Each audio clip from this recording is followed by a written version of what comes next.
Santos, porque eu tinha lido um sujeito chamado Rodrigo Rodrigues. Eu achei até que era aquele que tinha morrido de Covid em 2020. Nós estamos em 2023. Uhum. É que esse nome é... O Rodrigo Rodrigues era um jornalista até esportivo. Ah, esportivo.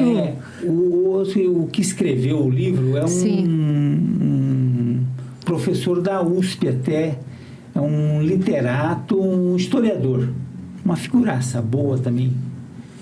Muito. E aí, quando comecei a ler a Moscouzinha brasileira de Santos, eu estava achando assim, caramba, será que é sobre isso que ele está falando mesmo?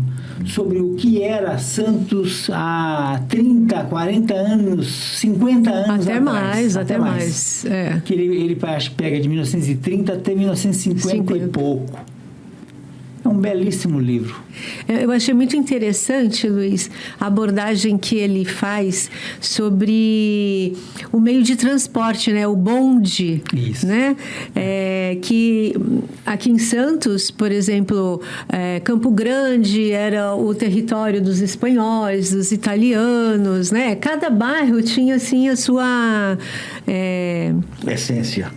Exato. E aí, quando o bonde sai daquele território, ele passa e vai recolhendo todo mundo. Então, você deixa de ter aquele, né? Você é o espanhol, e você se mistura, todo mundo misturado, todo operário, né? O que você tem a contar, assim, desse livro que você achou interessante? Então, o que eu achei mais interessante é essa ideia de Santos vermelha, né? Que foi destruída... E o livro não vai falar disso, mas ele meio que anuncia um pouco isso. Ele vai falar do golpe de 64, que meio que deu uma porrada enorme na cabeça das pessoas. E aquilo que era o Porto Vermelho, que era uma cidade combativa, meio que se acalma e vira essa pasmaceira que a gente está vivenciando hoje. É um pouco o que me dá no livro é essa angústia de saber o quanto que um golpe militar acabou e nos atrasou do ponto de vista da democracia, do ponto de vista do que era a nossa cidade, o que poderia a nossa cidade ter amplificado para o país. Mas como que você acha que eles conseguiram isso? Porque você falou assim, acalmou, na verdade, houve a perseguição. Nesse livro que você coloca, você veja, a discussão, o debate, as ideias, a disseminação das ideias se dava dentro do bonde também. Né? Ele cita muito a linha 19, que vai do Macuco para o centro da cidade. Então, ali, os trabalhadores tinham oportunidade de conversar entre si e ter essa convivência. Né? Sabe que a organização, né, a convivência, ela dá uma outra consciência também. Luiz, deixa eu colocar aqui uma questão importante. Você fala da questão do que foi 64, o que foi isso para Santos e para a Baixada Santista. Nós, do Sindicato dos Bancários, nós resgatamos uma história que a população não conhece. Nós fizemos, inclusive, essa revista aqui. Mostra ali para a câmera. A Perigosa. Unidade dos Trabalhadores Unidade da Moscou dos Trabalhadores. É isso, né? E a Moscou brasileira. Aliás, exatamente. E nesse sentido, a gente resgatou a história dos trabalhadores em 64, aqui, a unidade dos trabalhadores e o que foi para o movimento sindical e que foi, como é que se tratado pelo Estado naquele momento, de uma forma bastante truculenta. Aliás, o movimento, o golpe de 64, ele se dá início aqui na Baixada Santista no dia 31, com a ocupação, tentativa de ocupação na refinaria de Cubatão. E os trabalhadores se juntaram e não permitiram Depois, inclusive, isso aqui vai ser a Eneida trouxe aqui para Ai, que bom. te presenciar, que é uma coisa que é o resgate da nossa história dos trabalhadores, e aqui tem o foco com os bancários de Santos e região. Feita pelo nosso jornalista Luiz Gustavo de Mesquita, né? Ah, é? Toda a parte de pesquisa, de escrita, foi nele, né? Em 2014, foi após 50 anos do golpe. É. Então a gente faz essa síntese. Sim. Não, eu estava pensando que o trabalho do Rodrigo Rodrigues é uma dissertação de mestrado que ele apresentou na História lá na USP. Uhum. Olha que coisa interessante. Depois ele transformou num livro, que é o Moscou Brasileira. E eu achei muito, muito legal a ideia de alguém que vai para dentro da universidade e vai recontar a história de uma cidade. Olha, vamos pensar nessa cidade aqui, cidade de Santos, o que ela tem, o que é grandioso nela.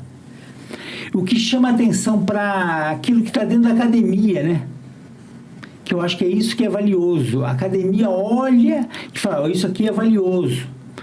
E esse Rodrigo Rodrigues, apesar da homonímia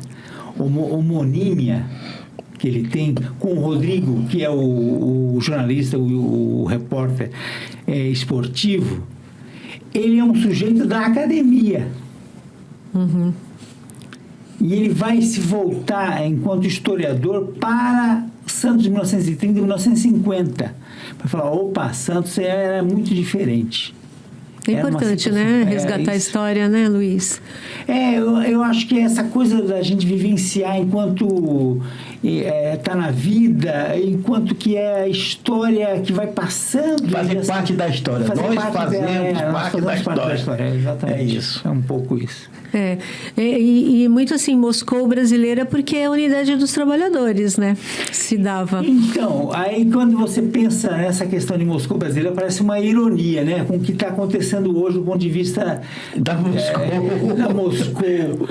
do exército de Wagner lá, o comandante Wagner, que olha e fala, essa Moscou, e ela cai em 89, né? Sim. Exatamente. A União Soviética cai em 89. A União Soviética cai em 89. Mas então, naquele momento, é bom a gente pontuar, naquele momento existia uma disputa entre a questão do socialismo e a questão do capitalismo. E naquele momento eles criaram a social-democracia para intermediar, porque, inclusive, em algum momento, o nazismo, o fascismo, ele... Na Segunda Guerra, né? Ele cresce exatamente fazendo contraponto a essa disputa, né? Por exemplo, hoje, na Rússia, como você fala, o que é esse movimento Wagner? É um movimento que ele é um movimento que tem o nome Wagner por ser um compositor erudito, mas com ideias ultradireitistas, quer dizer, muito antes de acontecer o nazismo, o fascismo, mas, por exemplo, mostra que essas coisas estão sempre relacionadas e estão sempre em disputa, né? Você sabe que eu estava lembrando, você estava falando do negócio do Wagner, tem uma coisa interessantíssima sobre o Wagner, porque ele era muito amigo de um filósofo chamado Nietzsche. Que também tinha as ideias direitas. E aí ele faz um enfrentamento com o Wagner. O Nietzsche faz um enfrentamento enorme com o Wagner. E aí racham a amizade entre Nietzsche e Wagner. E o Wagner vai ser um sujeito que depois, eu salvo engano, na literatura, vai ter Morte em Veneza, que vai ser um pouco sobre o Wagner. Que o Thomas Mann, um alemão, um escritor alemão maravilhoso, Sim. ele vai recontar a história do Wagner ali, que é em busca da eterna juventude, que é um pouco isso que se tem, que é o que o Wagner queria, pelo menos é o que achava o Thomas Mann. E Luiz, você que gosta de literatura, fugindo um pouquinho só, uma curiosidade aqui, você já escreveu algum livro? Então, eu estou tentando, como eu sou muito crítico, aquela coisa, isso aqui dá uma porcaria, não vou escrever. Então eu acho que é isso, eu não consegui, mas a minha vontade é escrever mesmo um livro. Crítico com você mesmo, né? Comigo Você mesmo, lê, mas você pode se surpreender, né? Mas então, você que está nos ouvindo, coloca aí pra gente o que é que você acha dessa ideia do Luiz escrever um livro. Fala pra gente, é legal? Esse é o Luiz? Esse Vamos é o ver desafio. O que os amigos falam. Os amigos e os inimigos. E os inimigos. E sobre o que você escreveria? Então, eu acho que é sobre política e sobre filosofia, né? Eu acho que essas duas coisas, sobre literatura, obviamente, né? Aí vai é uma misturança de tudo, né? E você acha que a filosofia te ajudou a compreender, claro, compreender melhor a realidade, o que aconteceu com Santos, ou é uma coisa assim, só de conhecimento? Ajuda, né? Bastante, ajudou. O que é que você analisa e como é que você... Então, o que eu vejo na cidade de Santos é um negócio muito, muito louco, né? Porque, na verdade, a gente está numa situação que vai enveredando por um caminho que você olha e fala assim, para. Na política, você percebe que a direita e a extrema-direita se juntou com o governador do estado de São Paulo, que é da extrema-direita, para ter uma Cunha aqui em Santos. Quem é a Cunha? Não vou nem falar o nome dela, não vale a pena. Mas é um pouco isso. Não vale nada. Não vale nada. Não vale nada falar. Não vale nem mencionar, né? Eu estava pensando exatamente nisso. Mas será? Eu já ouvi outro tipo de análise, que as pessoas daqui que poderiam estar concorrendo também, estavam indo para o partido do governador, justamente para fazer frente à ultradireita que vai aparecer. Eu não sei, né? Pode ser uma leitura, ninguém escapa disso, porque na verdade a gente tem que ter uma compreensão do sistema como um todo. O que eu estou achando é que a esquerda tem que fazer um enfrentamento com isso, tem que mostrar que vem. Que veio, se mostrar. A esquerda tem que se mostrar. Dizer para as pessoas, olha, a gente tem uma outra forma de conceber essa realidade. Essa realidade não pode ser isso que as pessoas querem normalmente. Então, a realidade tem que ser demonstrada de uma outra forma. E tem que dar uma fala para as pessoas, tem que dar um motivo para as pessoas. Acho que é isso que a esquerda tem que mostrar. E é óbvio que a gente entra numa situação complicadíssima, que é, de um lado, você tem a extrema-direita que ela quer continuar fazendo as suas, fazendo a sua visão de mundo.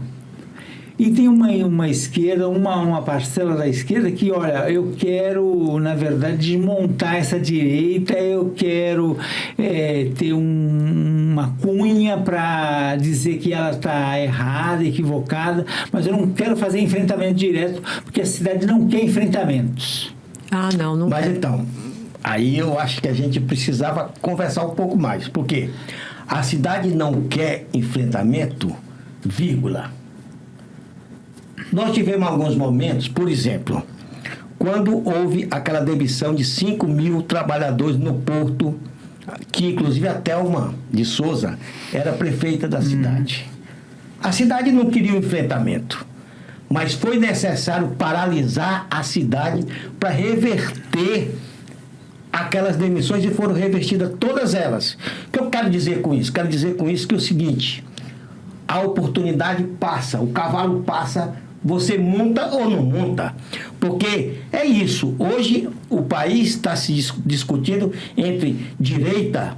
Aqui em Santos, por exemplo, nós vamos ficar discutindo entre a ultradireita e a direita, ou nós vamos ter que construir, criar uma alternativa real que possa chegar ao segundo turno, uma unidade da centro-esquerda, uma unidade com um nome que seja viável para isso, e a partir daí disputar de fato essa cidade e a mente das pessoas daqui de Santos. Essa é a pergunta colocada.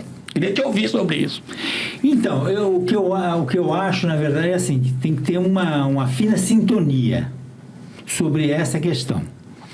De um lado você tem a extrema-direita querendo se colocar na cidade, querendo dizer a cidade não está terminada e eu quero continuar a fazer o meu projeto de cidade. Ou, em outras palavras, eu quero dar emprego para meus amigos.